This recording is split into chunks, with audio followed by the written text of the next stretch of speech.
All right, guys. Hello, hello. Let me see here. Let me get my little ducks in a row. What is even the point of going solo if you're not really going solo? Welcome, guys. It's Nightshift with Andrea Up Late. It's a nice Tuesday night, and we are gonna do the thing. Can you guys see me, hear me, dance with me, something, anything? Maybe. All right. Hey, guys. It's so good to see you guys in the chats. Thank you very much. For showing up. Y'all been sending me messages all day. So look, Dave was on here. Big Dad something Dave was on here. You guys know him as also a buddy of Mike the Cops. We tried for minutes and minutes and minutes and minutes to get our audio is not compatible. So we've learned that we probably shouldn't meet in person. Nothing is compatible here. The computers screamed it at us. We tried, but he promised he'd come back and we would try to do another show together at another time. So, if you want to go on and gracefully bow out now, you can. He's not going to show up or he's not going to come back. But if you're in it to win it, we are going to talk about 1984 in Argos, Indiana.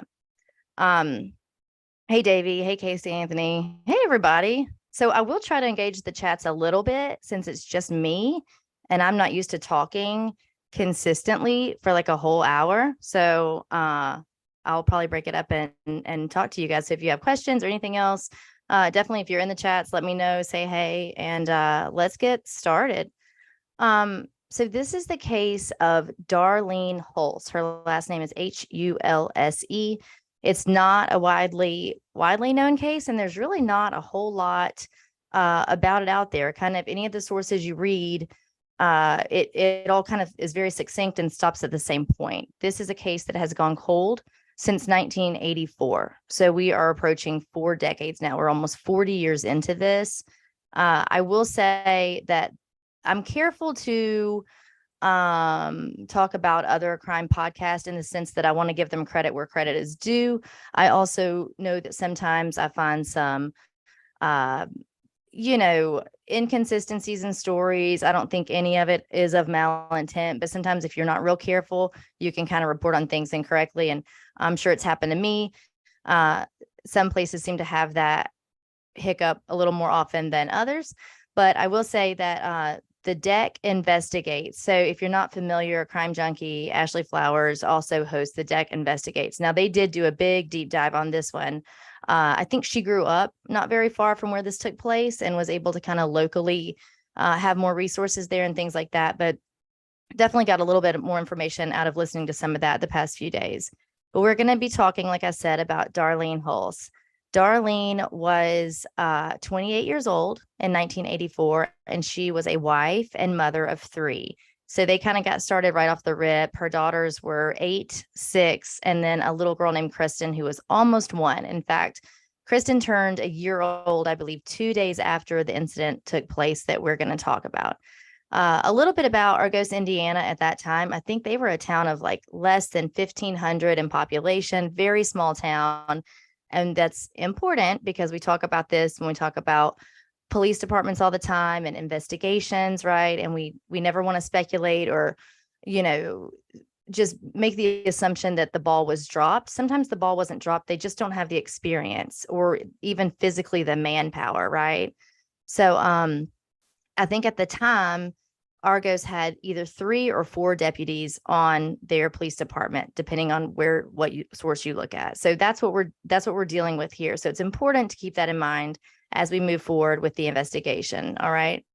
So Darlene, like I said, she was married to her husband, who was named Ron. She was just known to be, they say, kind of quiet. She didn't have a whole lot of she had a few good friends, but not this big friend circle. I think she kind of kept her head down. She had 3 small children, of course. They went to church. Her husband, Ron, has been quoted to say things like, really most of their activities outside of the home were church events. So like, their Wednesday night potlucks and Sunday evening church things like that.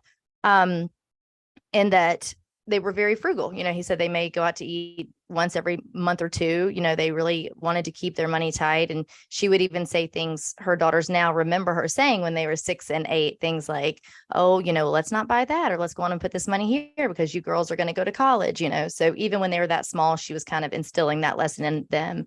She, I believe she like made most of their clothes, their bedding, things like that. So she was a stay-at-home mom doing what stay-at-home moms do, particularly in 1984. Right. So this morning, it's a Friday, and it was August 17th of 1984. And Ron had gone to work. He left earlier that morning around 9 o'clock. We know that in that morning that her father-in-law stopped by. Now, her in-laws lived just about a quarter of a mile up the road.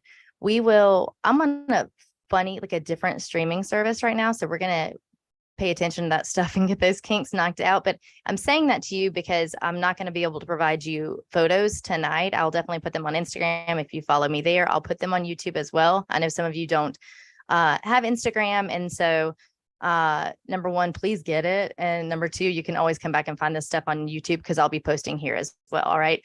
But to give you an idea of the landscape there, this was very much a farming type community. So think pretty rural. If you were to look at an aerial view, you would see like older highways and then just giant plots of green where different crops would grow. And so then you may see a house on the corner and then plots and plots of farming land. And then, you know, maybe another house quite a ways down there. So like I said, her father-in-law stopped by around 9 o'clock that morning. He brought them some bananas for a snack, kind of just hung out in the front yard with Darlene and the kids and, you know, kind of played with them for a little while and leaves to go home, which was about a quarter of a mile up the road. So not very far. They live very close to the kids, close to their grandparents. So they were on the corner lot of a road called 20B and Old US 31. That won't mean a whole lot. I'll put some maps up, like I said, though, later, and you'll be able to take a look at what that kind of looks like when we talk about a potential suspect later on in the show. So she's home with her daughters this day, and it was the baby, Kristen's doctor's appointment was coming up. Nothing that I read, and there's a reason this is important to me, but nothing that I read states that the baby was sick. To me, it sounds like probably the 1-year well check. I don't want to speculate, but that's what I'm assuming this to be, because it sounds like it was a pre-made doctor's appointment.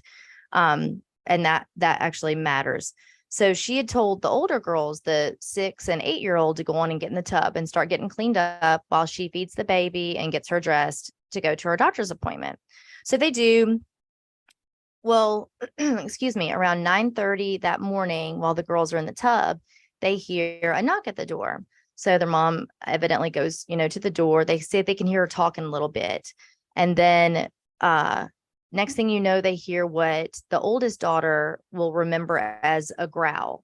She thinks that she hears a growl in there, and she and the sister in the tub are kind of playing and giggling, and they kind of get excited because they think maybe their dad brought them a puppy home. Or a dog. He has done that once before. And so as children do, you know, they get excited. And so the oldest daughter gets out of the tub and kind of walks around the corner and into the living room. And she finds the farthest thing from that possible. When she comes around the corner, she sees her mother and a man that she'll say to this day, she did not recognize this man whatsoever. And by her mom's demeanor, neither did her mother, but they are physically struggling and fighting with one another. It's a scene that's difficult to think about because Darlene had the baby in her arms. So she's got like a 1-year-old, you know, on her hip while she is physically trying to restrain this man from harming her. The little girl that is standing there watching this take place, she now is an adult. Her sisters will talk. She doesn't say it so much. Her sisters will say how she was saying then at the time, or at least the other sister would, things like, she was screaming at him. She ran to try to get the phone. She will say now that in her head, like they had a gun at home, that in her head, she was trying to get to the gun. So that child at 8 was willing and wanting to fight back and protect her mom at all costs. So instead, she gets near the scuffle. Mom and man are physically fighting and wrestling, baby in tow. The little girl grabs the phone. He's able to rip it off of the wall. Remember, 1984. Okay, so it's a wall receiver. He rips it off one of the reports was that he ripped it off the wall, but another, I think he actually just ripped the handheld portion out, like ripped the cord out, because the base receiver, I believe, was still attached to the wall. So as he does that, he reaches to grab the girl, and he kind of grabs at her hair and her shoulder, but she gets away, and probably honestly aided by the fact that she'd been in the tub. So she was nude and wet. So she slipped out of his grasp. And as she's doing so, her mom is screaming and saying, she's screaming at him not to hurt her babies. And she's screaming at her daughter at the top of her lungs to run. She says to get out of here, run. Daughter goes back to the bathtub, grabs sister. They take off running, naked, wet, down the street toward their grandparents' house. Now, one thing that's always of note to me when I've been reading about this, that it didn't matter one way or another. I will tell you that the baby that she was holding is alive. That woman is now around 40, 41 years old. And she's actually kind of at the helm of trying to steer the ship of this cold case and find her mom's killer. So the baby is fine. But I'll say that the two older girls have said to this day that their biggest regret is not getting the baby. And you think about that when you think about how we view things later with a different perspective. Now that they know what happened to their mother, I think it just horrifies them to think that something could have happened to their sister, but she is okay. So they are running up the street. They will tell you later when police interview them, which they absolutely did, that they saw a car. There was a car outside their driveway. All right. Now, there had not been a car because their dad was at work. Remember, this is a stay-at-home mom of 3 children. As far as I know, as far as I can tell, they only had the one vehicle and it was gone, which would also give chance for someone to think that someone might be home alone, right? In 1984, it would be very likely that a mom might be home. So we'll talk about how they describe the car that they saw later, but they did see a car out front. They run up to grandmother and grandfather's house, who, as you can imagine, see their screaming, naked granddaughters banging at the door, horrified. And so they can't figure out what's going on. They can't really discern from what the girls are saying. But they kind of surmise that maybe there's a break-in. Maybe someone is robbing their home. That's kind of the best they can get to with this. So they call 911. Grandmother calls. The address has like 3 similar numbers. I believe it was something like 8886 or something like that. Either way, this gets a little confused. The numbers get transposed upon talking to dispatch, and the grandmother sees the police car driving by, and she's on the phone with dispatch saying, no, you passed it. So they turn back around and they get to the home. There is a picture of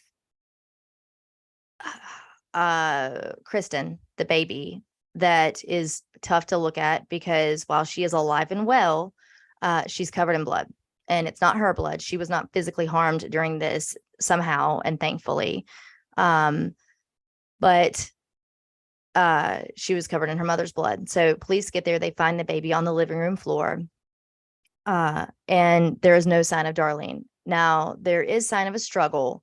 Looks like a pretty good struggle. Kind of some furniture's tipped, pushed aside. And then we had, you're not all as old as I am, but we used to always have the fire poker set on the mantle or in front of the fireplace, right? So usually it would consist of like a metal base. It's kind of heavy. You don't want to knock it over brass or whatever, likely brass at that time. And it would have like the little shovel and, a couple of little tools to move your logs around and kind of disperse some of the ash, and then the fire poker. Now, fire pokers have come around in a few different true crime stories. Like, did you guys listen to the Michael Peterson, the staircase case? I don't even know. I'd like to cover that, but there's so much there. But a fire poker was like an instrumental piece to that case. So the fire poker was missing. That's one thing we do know. We did not find any other weapon. There were no knives, or there wasn't a gun. There was nothing like that. There were some pieces of duct tape that were left behind that we at some point realized didn't belong to the Hulse family. So the duct tape had been brought with whoever entered her house. Okay. The fire poker, though, is missing. but its handle remains. So it's almost as though someone was using it and it came out of the little handle. Okay. So the handle's on the ground. There is blood all over that carpet. And then there is a blood trail that consists of kind of two parallel lines coming out of the home. And they go over kind of a little gravel landscaping bed and then into the driveway to assumptively where his car would have been parked. Now let's back up a little bit. We do have, as police kind of start canvassing things and asking questions and kind of coming out with what they do know, and they have an adult couple that had driven by not far away of a car that was like a 1970s, like 74, 75 model, kind of, you name it. There have been a couple of different cars named, mainly they say Plymouth. Everyone who has described this car describes it with eerily similar detail. That it's like a little damage to the bumpers, the rear bumpers, that it's a bit rusty, it's kind of in ill repair, and that the hood there are two different stories. Some people say that the hood is a different color, and then a couple of people have stated that the hood looked hand painted. So like not like you would normally have a car painted. All right. So that's interesting. Now the girls, the two daughters, remember I said they ran out of the home up to their grandparents' house. They early on during this, giving their statements and answering questions from police, one of the girls said that it was a blue car and one said that it was a green car. Now I do find this very interesting, and something to keep in mind when we talk about a lot of these cases, or as police investigate a lot of other kinds of crimes. They said that for years, and it always bothered them because that was the only part of their story that was inconsistent. And I know that blue and green are similar in color, and particularly in a traumatic event like that. But it bugged the girls because they're pretty much on the same page with everything else. So years later, as they're being talked to again about their mother's case as adults, they were then presented with paint samples. So think you go to the hardware store and can get all the samples of paint. And so they were presented with a lot of paint samples of blue and green paint swatches, and they individually alone picked the same color. It wound up being kind of like a teal-ish green color. So they saw the same color. They were just describing it differently, right? So that's, I don't know, I thought that was an interesting way to figure that out, and also an interesting little thing that could provide a hiccup in a case when really it's not a hiccup at all. They saw the same thing. So that's what we know about the car. And that's what we know about it leaving. Someone else said that they saw or heard the car doing kind of like peeling out as it was leaving the driveway or in front of the house area. And it did leave marks in the road. All right. So he got out in a hurry. All right. Does anybody have any questions so far? I don't even know. Like, how can I can't, no one's, it's just me. It's just me talking. All right. So, like I told you, the baby was on the floor. She had blood all over her. There was blood everywhere. And we do have the pieces of duct tape and the fire poker handle, but no fire poker. All right. So the next day, about 6 miles away, there was a man in town, an older gentleman who had bought some property and was going to clear timber. In fact, I think he was a timber buyer, if I'm not mistaken. So he was out in this area of field with kind of wooded field to look at this timber to market. And he's walking through there, and he found Darlene's body and called authorities. Now, he's never been thought of or questioned or looked at. That's never been an idea. There have been people, like little whisperings of people to say, that's convenient. And, that land of his, that's funny, because when did we hear this? When did we hear this? We heard this with Delphi. We heard the guy who lost his mind saying that it had to be Ron Logan's case, that Ron Logan had to have been the murderer because his property butted up to there and it was too easy. And I mean, he was selling his soul on this fact. And we found out that was not the fact, right? So I'm not worried about the timber buyer. I do think that, unfortunately, the poor man stumbled upon a just really gruesome scene of this dead young woman. So let's talk a little bit about what police thought like moving forward, right? So they started to think that this was a botched robbery. They think that there was no talk of sexual intention or anything like that. They think it was a botched robbery. Nothing indicates that it was a botched robbery, by the way, at this point, and even pretty early on. And they said that from day one, the original medical examiner or pathologist, I believe his name starts with an R, Rick, maybe. I'm gonna find that and I'll say it correctly. Yeah, Rick Hoover. So Rick Hoover, currently practicing still, by the way, this many years later, or at least as of, I should say, 2 or 3 years ago. So Rick said that her cause of death was blunt force trauma to the head. Okay. So let's talk about that. Let's look at what that autopsy looked at. Like, okay. So initially, the cause of death was ruled blunt force trauma. She did have lacerations. I've seen the pictures of the autopsy report where they draw in, on a blank body where the injuries occurred and what kind of injuries they are. She did have multiple lacerations to the head. So you can imagine that's another thing that points to this incredibly bloody scene, right? So bye, Bosco. I just saw you leaving. So there was no evidence of a skull fracture, though. So nowhere in the autopsy report was any skull fracture mentioned, just that she died from blunt force trauma to the head. Now, I mean, you can get, I'm looking in the distance because I'm thinking out loud a little bit, but you can get hit in the head and potentially get hit in a way that doesn't fracture your skull, that could concuss you or cause swelling or something like that, that ultimately would lead you to your death. But we don't have that. The report doesn't say that she had any edema or swelling of her brain. We just know that they said blunt force trauma, but no skull fractures. She did have some mild hemorrhaging around what they call the right parietal area. So that would be kind of the middle part of the top of your head, a little bit of hemorrhaging there. The autopsy report that was given by Rick Hoover stated also that there was a focal fracture to the hyoid bone. Okay. If you've listened to crime enough, you've heard of the hyoid bone if you know no other bone in the body, because that's the teeny, teeny, tiny little bone that sits itself right in your throat. So if your cause of death is strangulation, that will be broken every time. All right. It's teeny tiny and it doesn't take a lot to break it. Generally, a struggle would not do it, but strangulation manually would. Now, it's never really touched on again, though. Like there is the mention that there was a focal fracture of that hyoid bone. They don't really talk about it again.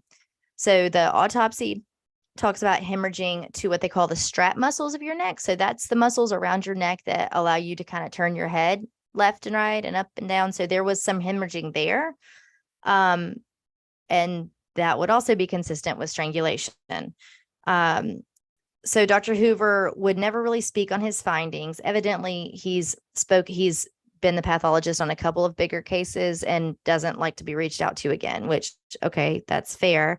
But he won't kind of explain these inconsistencies. And pathologists do disagree sometimes, and that's fine. But so most currently a doctor named Will Smock.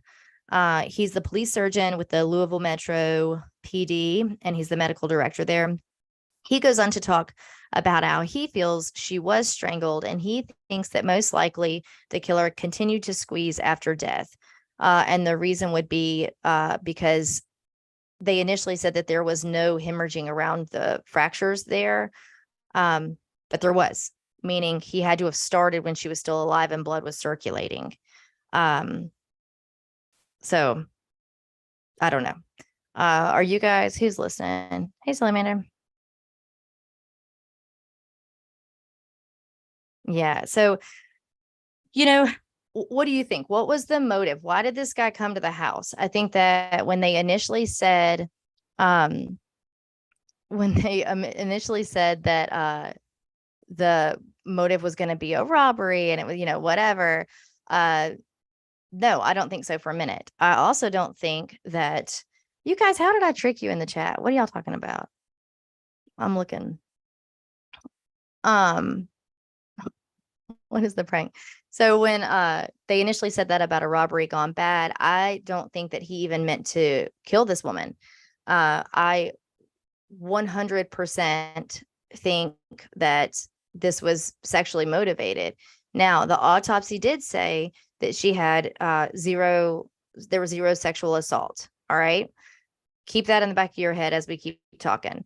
So I do think that he came in and he didn't count on potentially 3 children in the home. I definitely don't think that he counted on her fighting back the way she did. And I don't think that he counted on a child running out and seeing him and he's got multiple eyes on him. All right. Because also, why did he take her body? So that's what bothered me when I thought, okay, if he killed her there at the house, like if she died at home, which initially that's what police were kind of thinking, for what reason are you going to mess up your clothing more, mess up your car, risk anyone seeing you, then have to dispose of a body? Now, granted, keep in mind, this was 1984. So, it's not like everybody's brain was prevalent on DNA. It's not like, now, where when we see these things, we think, didn't they know that we'd find their DNA? Well, in 1984, you're not thinking too much about that. All right. There wasn't a whole lot of that going on. But he did. Why would he take her? It makes no sense. So you start thinking maybe she was not dead. Maybe she was alive. Maybe she's seen him. She's alive. Her kid's seen him. Now her child has gone off. Kids are gone to call for help. And he knows that. She told them to run, call for help, and they do. So he knows he's got a very little amount of time before he has to either finish the job he set out to do or just take her with him and leave completely. And I fully believe that that's what he was doing. So we talked about the husband being gone. There wasn't a car in the driveway. I don't think he was watching the house. I don't think this is a situation of him stalking the home and knowing. So I don't think that if that's the case, he would have picked a house with 3 kids. I don't know. That's all speculation, but that just kind of seems like a lot to handle if you're in his shoes. So we do have a witness that gave a statement. This is pretty interesting. She is still alive today. And she was in the car and her statement wasn't ever really given a whole lot of credibility. I think it was kind of like, they took the statement, they recorded it. I've got it here. I'm going to play for you, but I don't think there was a lot of weight given to it. And to me, I think it is very telling, actually. So she, at the time, was 21 years old. Her name is Cindy Sellers. She was an art student in 1984, and she was in the backseat of her parents' car. She and her brother in the back. They were going shopping for some things. And so she remembers that she was lying kind of with her, face smushed against the window, bored out of her mind. And her brother was against the other car window, and they were traveling, like I said, to shop. She said, and her story now mirrors completely what she said 40 years ago. She said that there was a black Cadillac in front of them, and it was going very, very slow. And her dad was fussing about it and had to slow down a whole lot. And so then she looked over and saw a 1970s model rusty green car with damaged bumper and hood discolored. She said that she saw a man driving and a woman was in the passenger seat, kind of slumped. So let's hear what she had to say. Let's hear what she had to say about that. Slumped back in the seat with blood on her and a grayish looking skin. At this time, the driver placed something over the upper part of the body of the female, and the driver of the vehicle glared at the family. Okay. So he placed something over her and then he glared over at the car, right? So sorry, I want to make sure that I'm not missing anything. So she said that she saw a little bit more movement in the car. And when that at the steering wheel, and he swatted her away, and she kind of crumpled into the door. And then that was the last of it. He turned around. I turned around to look because I wondered what was going on. And he had turned the car around to go back down the road they were on. All right. So as you heard what she said, that the woman kind of reached up for the steering wheel and he bats her away. Now, she's already said that it was a woman that was gray in color. In a more lengthy interview, you'll hear more of her statement that says that the woman was gray in color. He was wearing a white t-shirt. She thought just laying there in the car, looking out the window immediately, just something was awry. She said the woman did not look good, and he's trying to kind of cover her up. So then he goes down the street and makes a U-turn and goes in the other direction. So he quits traveling in the direction he was going in.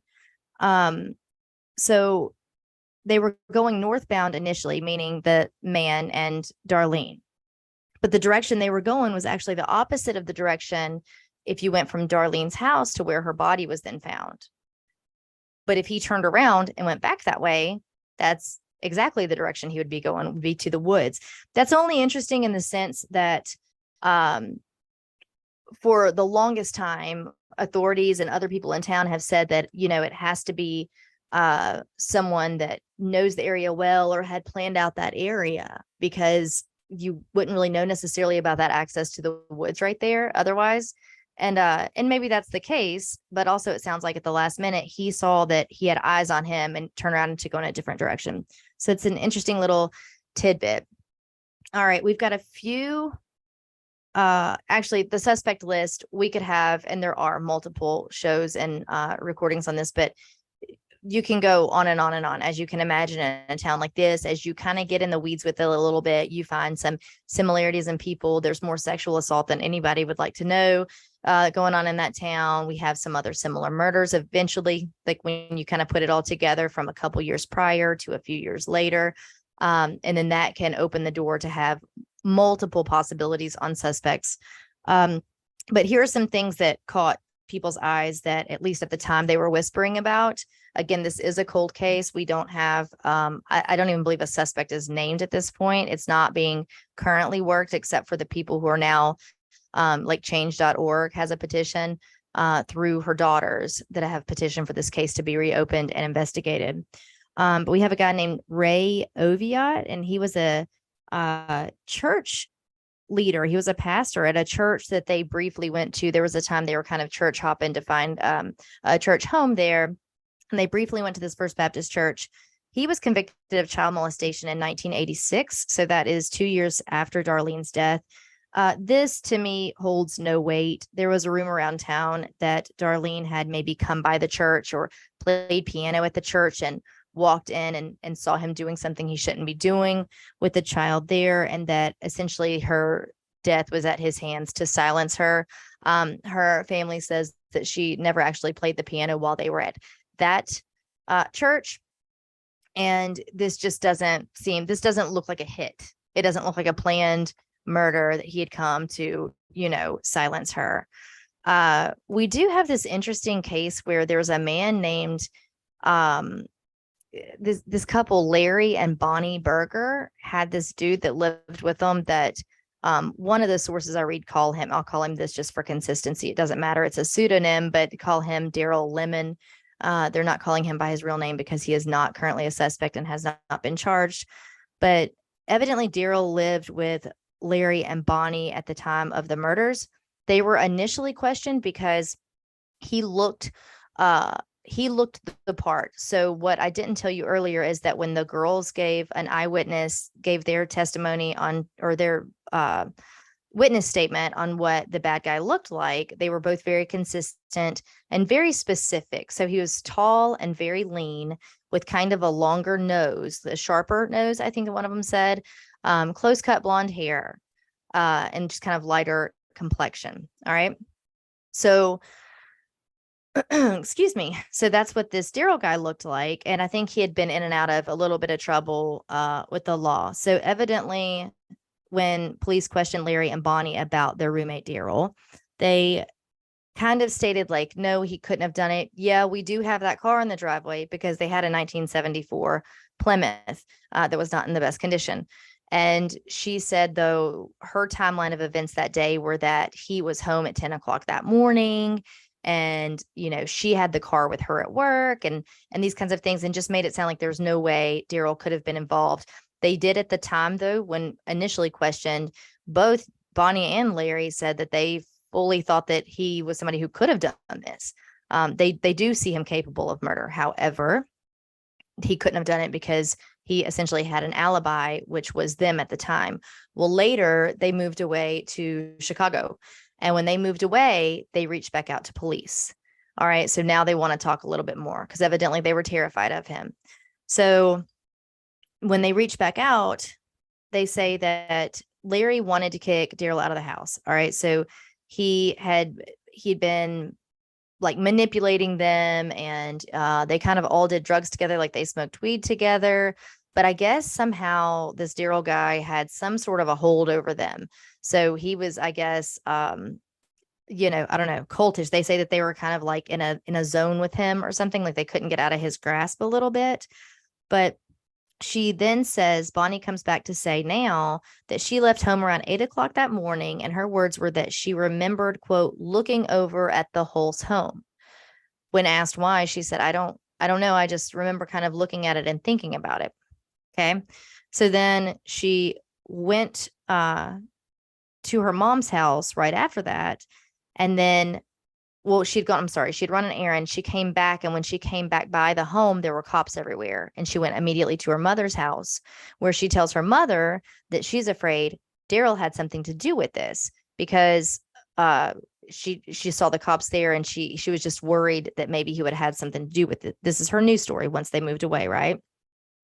So she said that she got home around 3:30 that day and said that Daryl was home. She said that he had always been paranoid of police officers since she'd known him. So he always, like, particularly because of this, dressed nicely with a clean shaven face and short cropped hair to, I guess, never look the part. I don't know, never look suspicious. But pretty soon after this, he started, he grew out a beard and he let his hair grow out. I don't know. This story is kind of weird because people go back and forth with this. And she said that while Daryl lived with them, he carried around a black book he called his Bible. She said that he went on and on about these people in Chicago who would buy and sell babies on the black market, and that you could get a ton of money for them. She said that he would often tell them about their own children, that they could make a killing off of their blonde hair, blue-eyed children. I feel like that's probably when he's leaving my house. I don't think he's my roommate at this point. And she said that they were scared to reveal all of this initially because they were terrified of him. He had been in a motorcycle club from Arizona. Once they moved away, they finally told it. And they said after what happened to Darlene, like I said, his hair grew out. He grew a beard. They said a pair of pants belonging to him went missing. And I guess they recognized this because they did the laundry. I feel like that's a stretch. They said that he started acting not normal at all and began to have angry outbursts on occasion. And he even became violent with their children once or twice. Again, you're moving out, roommate. All right. Larry said one night Larry had gotten so suspicious of this and so suspicious of the idea of Daryl committing this crime that he went out to his back property to search for the missing fire poker. Why did anyone know that the fire poker was missing? So that's my number one question. I feel like that's not what we're putting out there, folks. But somehow the public knew that the fire poker was missing. So Larry went to search for it. He dug up a big drum they had buried in the woods that they kept their pot in, thinking maybe he'd find it out there. They even thought that he had stolen their motorcycle. That only gets interesting. There was a weird couple of statements from people we're not going to get into, but that saw a motorcycle traveling at a high speed kind of around that time. That's a whole separate theory. Anyway, we'll go on and on about it, but a behavioralist has since come back to say that some of these things, like in his behavior, was odd and could have been indicative of someone who could do this, how he changed his appearance so drastically, how he kind of had this certain control over them, how she went out of her way to talk about driving by the house, which is pretty interesting, right? Because why would you twice put yourself at the scene of this crime and then say you don't know why you looked at the house, unless with this weird control he had over her, she wanted to put the car there, right? So that she could say she was in the car by the home. Anyway, we eventually realized there's a whole nother family they dive into that have 4 brothers. One of them has this guy. I just gave you the pseudonym. Darlene has his same name. It's all very bizarre. But we also have, and this is weird, a torn piece of prescription paper that had this guy named Ron Ewings on it. It was found at Darlene's house outside the day that they were investigating the crime. So on August 17th, the day that she was murdered and went missing, this prescription pad or piece of paper, excuse me, with his name on it. When they contacted him about this, he just said that, oh, maybe that's from when they had a yard sale. But the family said immediately then that they never ever had yard sales, and they never questioned this guy again. That's a quick phone call now. If he's still alive, as of a couple of years ago, that's a real quick phone call to try to clear up why in the world his name on that piece of paper would be in the yard. Also, there's a theory about there was a refrigerator repairman who was supposed to come evidently was supposed to come fix the fridge that morning at 9:30. But his statement is that he drove by the house and realized he had not called first, and that he makes it a point to call before he shows up. So he just drove on down the road and was going to call later. Well, this is kind of super weird by Abby. Because why would you call for the appointment as you're pulling up to the house? Why would she make a 9:30 refrigerator repairman appointment when she knows her daughter has a doctor's appointment at 10 o'clock? That's why I said earlier in the show that it's important to know whether or not the kid quickly got sick and she was making her a sick visit appointment on the fly, or if it was a pre-planned appointment. Her doctor's office was about 30 minutes away, so she would in fact be leaving the house at 9:30. We do know, however, that the refrigerator repairman had a son who at the time would have been around 21. The suspect is being said to be around 25. All right. And the refrigerator repairman had a son who is blonde and blue and lean and would occasionally do jobs with his father. And so he kind of knew his route. And he later was convicted of some sexual crimes. So that's another little side note, right? So like I say, the more you get into this stuff, the more it's like, well, maybe it's this guy, maybe it's that guy. There were other strings of rapes throughout the years in those areas. There's a case of a little girl. Let me pull it up because I want to make sure I don't tell you the wrong thing here. Brandy Peltz. Now you can find a lot of information on her murder as well. She was 11 years old. She was found dead in her home in 86. Yes. So 2 years later, found dead in her home, face down in the bathtub. She had been strangled. There wound up being another child, a little girl named April, who was sexually assaulted and strangled as well. So there are some people who think that actually his motive was to come for one of the children rather than the mom. I feel like that's unlikely at 9:30 in the morning. I fully believe that he came in with the intention of assaulting the mother sexually. He had duct tape with him. He didn't have any other weapons. That's why he had to use what was in the house, that fire poker. And I don't know. I think that that's fully what it is. People try to connect these things. I think it feels good if you can find a rhyme or reason and connect one bad guy with a lot of bad things that happened. And sometimes that's not exactly the case. I do want to play before we go. And then if you guys want to chat for a minute, we can. But just so you can hear Darlene, she often recorded the children and asked them little questions and things like that. And you can hear her helping them with their letters and their words and asking them questions. So let's see here. What you like for Christmas this year? Think about what? What's that? What do you want, Melissa? Candy cane. Did you think that last week? Yeah, we did. What did you say? You want to think about? Yeah, I want to. I said that's a good girl or bad girl? Good girl. I thought you were. All right.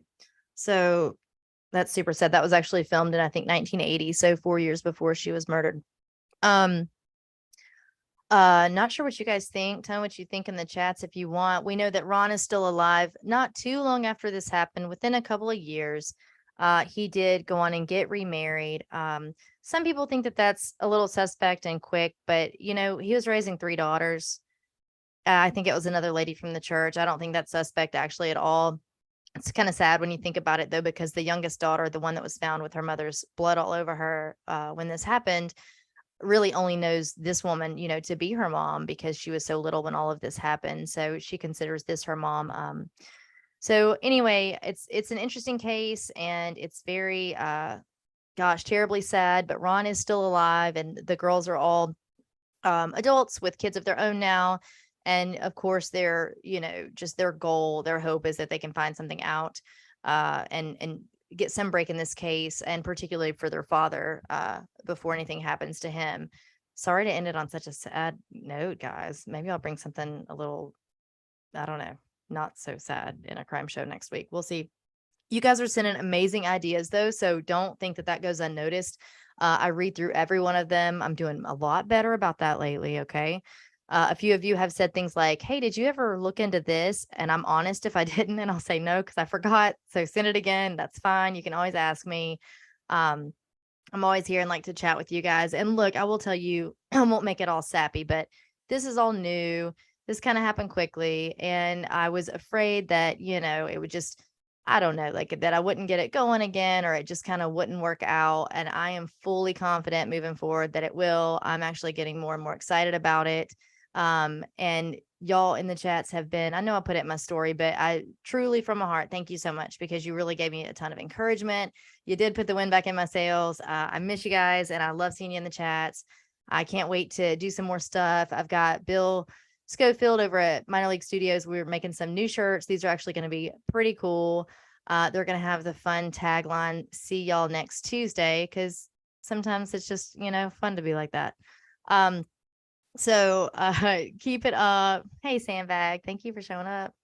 Meat Potato, everybody, y'all have been amazing. Y'all have been so cool.